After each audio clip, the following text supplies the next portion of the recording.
Hello, fellow lovers of the liminal and the weird, and welcome to another video by Liminal Spaces.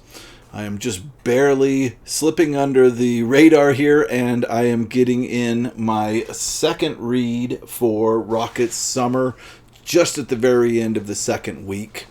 I at first was just going to kind of do a couple of Rocket Summers, not really participate, but as time has gone on, I think that I've decided to do it all. So, for the second week, I have to read something from the 1940s, and I chose Farewell to the Master, written by Harry Bates in 1940. And the only reason I think anybody would know about this story at all is because it is the short story that inspired The Day the Earth Stood Still, that movie from 1950 or 51, one of those. I can't remember what exact year it came out. I think it was 50.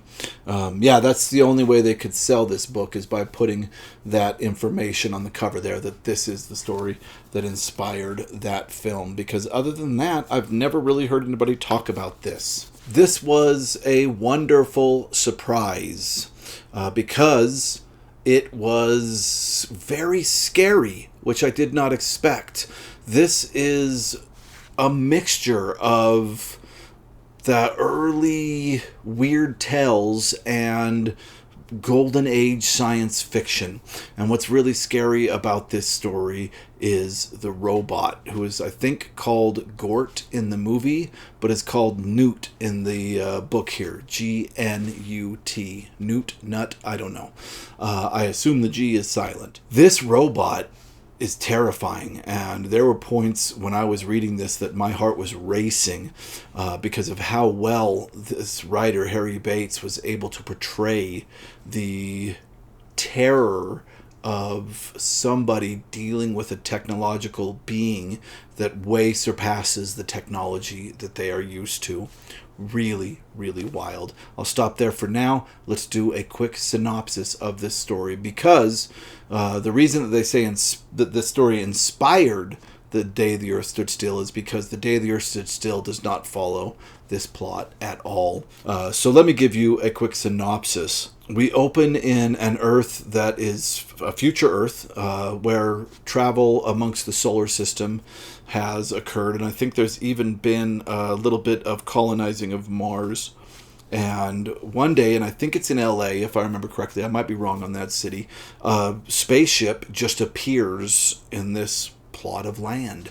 And all of humanity freak out, of course, because this is a first contact, and this really is a first contact novel, novella, and nothing happens for the first 2 days. A crowd gathers, the world's holding its breath, and nothing happens. And then after 2 days, a ramp comes out of the spaceship, and an alien comes out, and they say he has a very compassionate and kind face, but like this visage of a god. His name is Klaatu, and he comes down the ramp, and behind him comes this massive robot that is made out of some form of green metal, the same metal that the ship is made out of. And Klaatu begins this speech about how they come in peace, they are travelers of peace, and right away he gets shot. There's a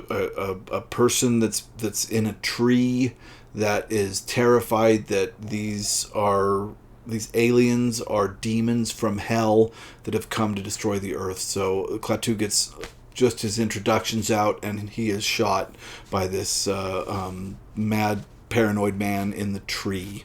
And the Earth is terrified. Humanity is terrified, right? Because this is obviously technology way beyond what we have. And now we're first off terrified of what is this robot going to do, and second off terrified of what if more of these people, these aliens, come back and are like, hey, what happened to Klaatu? So what humanity decides to do is, right when Klaatu is shot, the robot just freezes and stares down. And even when they move Klaatu and they put him in this mausoleum that's like out in the ocean a little bit, Newt, the robot, does not move. He just stays frozen where he was when Klaatu fell. So everybody's terrified of the robot. What they decide to do is build a museum around the robot and the ship. So they build this huge hangar-like building around the ship and the robot, and they have this person come in who reads a speech, and this speech is played every hour, and it's the speech that tells us what happened to Klaatu, and it also tells us that the robot has been subject to high doses of voltage.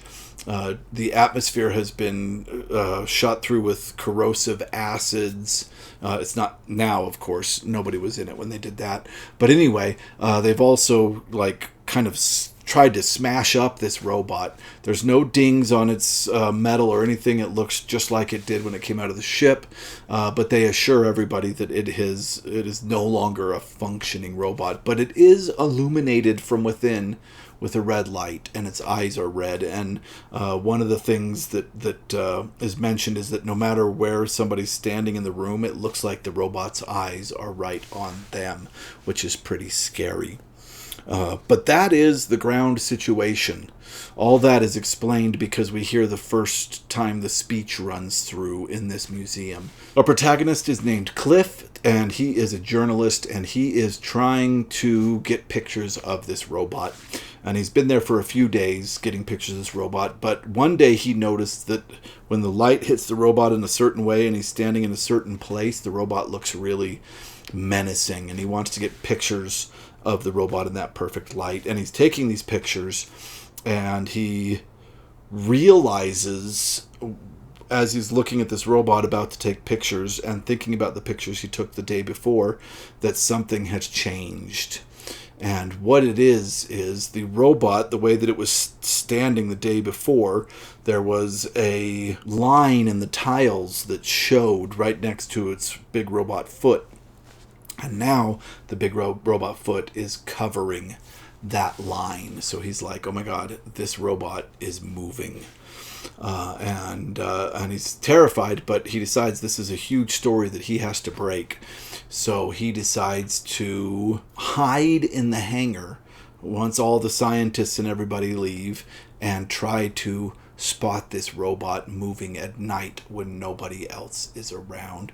And this is when the story really picks up, and it's very quick. This happens very quickly. All that exposition I gave at the beginning is like really early in the story, taken care of very quickly, and then we get this man sneaking around the hangar, trying not to get spotted by this robot, and the robot's eyes are seemingly always on him.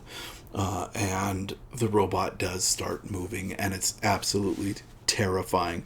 I'm going to end it there. I'm not going to talk about the plot anymore for now. There will be a little bit of a plot spoiling deep read section of this video at the very end, but I'll warn you before I get there. Should you read this? Absolutely. If you would like to read a story from a time where robots were new enough that they were still the coolest thing around and could be scary as hell. And I know we can still make robots scary as hell. The stabbing scene in Ex Machina scared the crap out of me. Robots can still be scary, but I loved reading a golden age story where the robot is described like this could have been written yesterday. That's kind of a theme I'm finding of Rocket Summer. This could have been written yesterday. This is a very sleek, very cool robot, and really a terrifying robot. So yes, if you like that idea, you should absolutely read this. It was a ton of fun. It was an easy read. It took me an hour to read it. Really awesome read. Yeah, so I do recommend it. Okay, let's move on and talk a little bit about Harry Bates. Harry Bates is an interesting person in the sci-fi world because he wasn't a huge fan of science fiction, but the way he got into science fiction was by becoming the first editor of Astounding magazine. He was the editor from January 1930 to March 1933.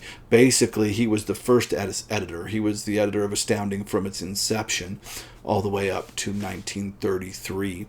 And of course, it didn't Astounding didn't really pick up as the science fiction magazine that we know and love until John W. Campbell took it over. And there was actually somebody in between Harry Bates and John W. Campbell. I can't remember his name. But anyway, Harry Bates got very used to, in being an editor, dealing with science fiction, and slowly started having opinions. And his opinion was that the science should take a little bit of a back seat, and that the most important part of the story was the plot and the structure of the story, that it be a good story that excited the reader. All the talks of science were the kind of the least important part of it. And of course, many people disagreed with him. He didn't write a lot. Most of what he wrote was for a series that was came out in the 50s, and a lot of different writers wrote for this specific series. And the series was called the Hawk Karse series. And he wrote under a pseudonym, Anthony Gilmore, and sometimes H.G. Winter. And he wrote like 5 or 6 of these stories. And they are renowned for being very pulpy and very bad stories. Avram Davidson has an interesting quote about writing when he was younger. So one of these stories that Bates wrote was called The Slave Ship from Space. And Avram Davidson had this to say about being a young writer and his connection to that story by Harry Bates. I will admit to the bibliography something done when I was 12, entitled The Slave Ship from Space. It was modeled after a magazine story entitled, curiously enough, The Slave Ship from Space, and I believe the imitation was fully as bad as the original. No mean feat, I can assure you. So, unfortunately, he's not known as a great science fiction writer. He's not known as a great science fiction editor. And unfortunately, he got arthritis really, really bad, like full body arthritis, and was unable to write for the last like 20 years of his life.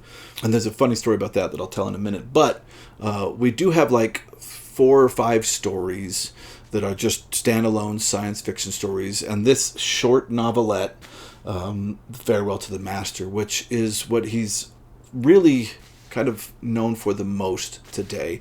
And I'm glad to say that it is really good, and most people think it's very good. So he does have an interesting credit to his name, and I was so surprised at how good this was.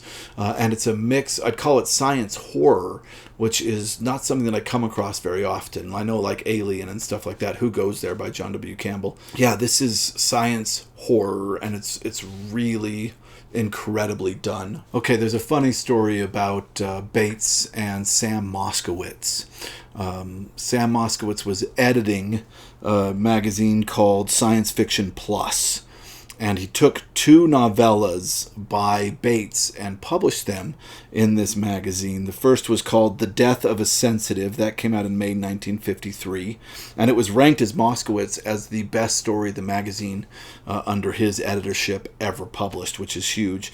The other one, however, called The Triggered Dimension, came out in December 1953. And Moskowitz asked Bates for some editorial changes, and Bates came into the office and did these editorial changes, but it made him very, very angry. So Moskowitz was teaching what most people believe to be the first ever college course based on science fiction, and on the first day he had asked Harry Bates to come in and do a lecture in the classroom.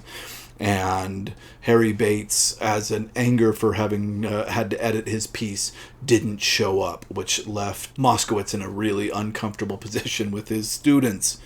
And then, quite a few years later, Harry Bates wrote a letter to Moskowitz and said, "Look, I have arthritis so bad that I cannot write, which means I cannot work, but they are forcing me to prove that this is the case. So they're asking me to get witnesses, anybody that can attest to the fact that I was having a hard time writing, and that this is a disease that is moving forward, that's going to make it impossible for me to write in the future. And Sam Moskowitz wrote a letter, and on Moskowitz's word, they gave him, I don't know what they called it. It wasn't Social Security. But anyway, he was given a stipend of money to live on, and he lived out the rest of his life. And about a year after that, he wrote Sam Moskowitz a postcard that said, "Hey, I'm not angry at you anymore." So I love these kind of science fiction history stories. They're really wonderful. The history of science fiction, to me, is just as interesting as the science fiction itself. Okay, this specific story was published in the October 1940 issue of Astounding Science Fiction. And of course, it eventually provided the base idea for the 1951, I just saw, and very popular film, The Day the Earth Stood Still, which is a wonderful film. I took a horror in cinema class during my undergrad, and the first film we watched was The Day the Earth Stood Still, and he talked about how the horror movies that every decade produces shows what that decade is terrified of. And the example he had for the 50s was The Day the Earth Stood Still, and of course fear of the atomic bomb. Really wonderfully done. Very much inspired by this short story, but changed completely. Of course, The Day the Earth Stood Still was remade in 2008. Also, really did not follow the plot of this book. However, Marvel Comics did an adaptation of this story in its Worlds Unknown series. And this adaptation is the closest we have to this original story. So you can find it in quite a few anthologies. Probably the easiest one to get your hands on would be Isaac Asimov Presents The Great SF Stories 2. I think that's probably the easiest place to find it. Or you can also get the story in They Came from Outer Space, 12 classic science fiction tales that became major motion pictures. And here is a copy of that. And the list of this is super cool. And it shows you all the stories in it, and then the movies they became. And it does have Farewell to the Master by Harry Bates, filmed as The Day the Earth Stood Still in 1951. So this is a wonderful anthology and a good place to find this story.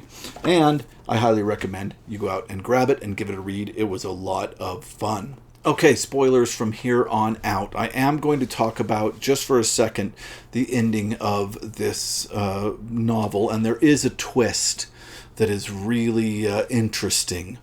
And when I first read it, I was like, oh, that's it? But the more I thought about it, the more I had to think about this in a kind of a 40s mindset.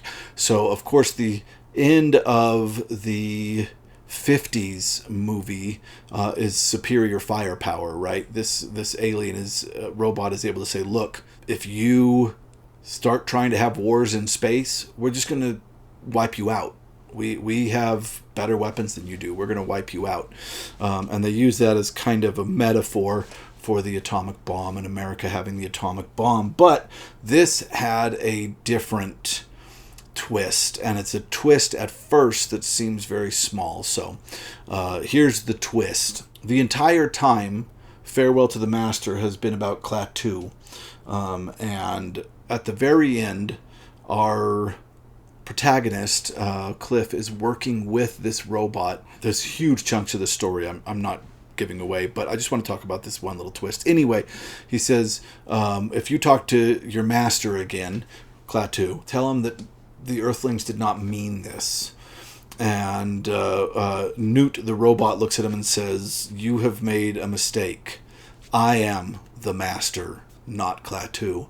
And that's the ending of this story, this terrible, terrible concept, which I didn't get at first, of why it was such a big deal that one was the master. But of course, to the 40s, this concept was that the machine was the master of organic life, and how terrifying that concept would be. And factories were old by this point, but the concept of technology outpacing humanity was absolutely terrifying.